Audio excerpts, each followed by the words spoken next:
It began with a shaky front camera snap and a grin that didn't quite reach the eyes. On January 11, 2025, 17-year-old Ibrahim Young Dabo posted what looked like a throwaway selfie on TikTok. He captioned it, almost as an afterthought, "Gym lighting goes crazy, right?" The algorithm thought so too, but not for the reason he hoped. Within 4 hours, the clip was stitched, duetted, and slow-zoomed by bigger creators who tagged it #most chopped. By sunrise the next day, that hashtag had cleared 30 million plays, and Dabo's face, cropped, color-graded, and endlessly ridiculed, was plastered across every hot or not montage on the platform. What you mean the Reaction channels milked the moment, replaying the zoom on his slightly uneven jawline in frame-by-frame analysis, complete with freeze-frame sound effects and big red X's. Dabo tried to laugh with them. He pinned a comment, "Guess I'm the CEO of Chopped now." That single line became a meme inside the meme. Viewers spammed it in live stream chats and even on other creators' feeds. Sponsors noticed too. Overnight, his follower count vaulted from 5 digits to well over 1 million, and a small, almost ironic brand deal for LED ring lights slid into his inbox. But every fresh follower brought sharper barbs. Fan edit slowed the selfie to half speed, overlaying circus music or the ominous "dun dun" from Law and Order. TikTok's green screen template let thousands pace themselves, standing next to the most chopped man alive, thumbs down by his shoulder. Each punchline racked up easy likes, and the origin post turned into a digital punching bag that couldn't punch back. Dabo's pinned comment got buried in a mountain of laughing cry emoji, then in darker jokes about botched plastic surgery and filters can't save you. The line between playful tease and outright cruelty blurred so fast that even seasoned streamers called it the fastest ugly meme pile-on they'd ever seen. Numbers, however, don't feel. By day 3, Dabo's notifications were a scroll of applause and insults that scrolled past faster than he could read. The internet had crowned its new court jester, and his coronation came wrapped in confetti of mockery. But the joke wouldn't stay on screen for long, because the moment strangers recognized that face in real life, the meme grew teeth. The first real-world jab landed outside a neighborhood gym, a swarm of kids chanting "Chopped" while their phones captured Dabo's tears. The video exploded on TikTok, turning pity and popcorn emojis into virality. Days later, streamer U producers turned the cruelty professional, Buzz cutting half his head for a live glow-up challenge that pulled 120K viewers and a flood of donations. From mall selfies relabeled as ugliest fan encounter to drive-by shouts of CEO of Chopped, every ambush deepened the meme and fattened his inbox with brand offers titled, "Let's lean into the joke." Pain was now a product, and Dabo sensed bigger players circling the cash. By late January, humiliation printed money. A single cry-cam stream banked $14,000 in 2 hours. No, on the lips. On the lips. Or if I kiss you on the cheek. No, on the lips. Each harsher TTS insult upping the tip. Sponsors dangled glow-up deals and acne cream collabs.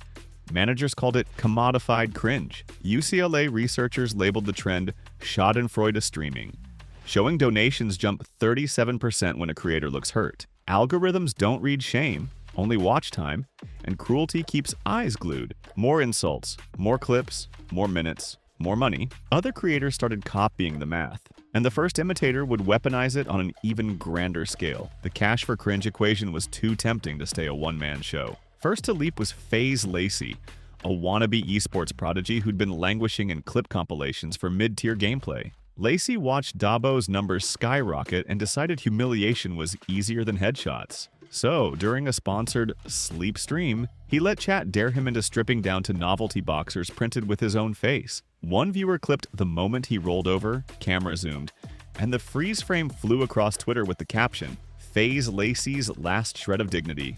Literally. The fallout looked familiar. Disbelief, disgust, wild laughter, and then money. Overnight, Lacey's channel doubled its subs. Merch sales spiked on a new t-shirt that read, "Caught in 4K. FaZe Clan, sensing brand damage, announced a swift indefinite suspension, only to reverse course 2 weeks later after Lacey's apology video hit 8 million views. Commentators claimed the punishment and pardon cycle was scripted from the start, but the numbers told the only story that mattered. Controversy converts. Copycats sprouted faster than whack-a-mole. A beauty streamer faked a disastrous chemical peel for sympathy super chats. A prank duo staged a public breakup complete with tears, mic packs, and a conveniently placed paparazzo. Each stunt borrowed pages from Dabo's playbook. Weaponize embarrassment, monetize reaction, repeat. For Dabo, the imitation felt like a twisted compliment until it started inflating the cruelty aimed at him. Every new chopped variant, dentist drill Dabo, Ladias puzzle face, botch glow up, reset the meme's half-life and kept his name trending. He had unleashed a genre, and now the genre was devouring him. Yet the harshest jabs weren't coming from strangers anymore. They were echoing inside his own apartment, courtesy of the one person who was supposed to have his back. When the cameras turned away from hecklers, Dabo expected refuge in his own living room. Instead, he found a spotlight that burned even brighter. His girlfriend Aya, an on-again, off-again micro-influencer with a talent for timing, joined his streams in February for what fans assumed would be cute couple content. What they got was a masterclass in public rejection. The infamous "won't kiss" clip still circulates on TikTok like a ghost that refuses to log off. Aya, curled on the couch, lets Dabo lean in, then stiff-arms him with a giggle and a crisp "nope." Chat explodes in crying laugh emojis. Donation alerts ping every time she swats him away. Commenters freeze-frame her smirk, analyzing it like body language experts at a true crime convention. The moment nets more than 220,000 live viewers and a week's worth of highlight edits. That was only Act 1. Over the next month, the pair brewed a soap opera, whispered late-night arguments caught by open mics, a dramatic single-again Instagram story, a tearful reconciliation stream titled "We're Working on Us" that peaked at 500,000 viewers. Each plot twist reset the audience's curiosity meter, and each reconciliation haul eclipsed the last in super chat revenue. Fans weren't just invested, they were gambling on heartbreak, tossing money to see whether tonight's chapter ended with a hug or a slammed door. Aya understood the economy of embarrassment as well as anyone. She keyed into chat jokes, calling Dabo "my brave little chopped king" one night, Mr. Picasso face the next, knowing each jab spurred reactions. When sponsorships offered matching his and hers skincare deals, the irony stung like scrub. She signed on with a wink. Glow-ups are a couple's sport. Dabo laughed on cue, but the smile strained at the edges. Behind the scenes, friends noticed his screen time jumped to 18 hours a day, 8 live, 10 scrolling comments about his relationship. The safest place to hide from mockery was, perversely, the very platform that fed it, because if he stayed online, he could at least steer the narrative. Or so he told himself. Yet audience appetites escalate fast. The sweeter moments, shared playlists, inside jokes, barely hit trending.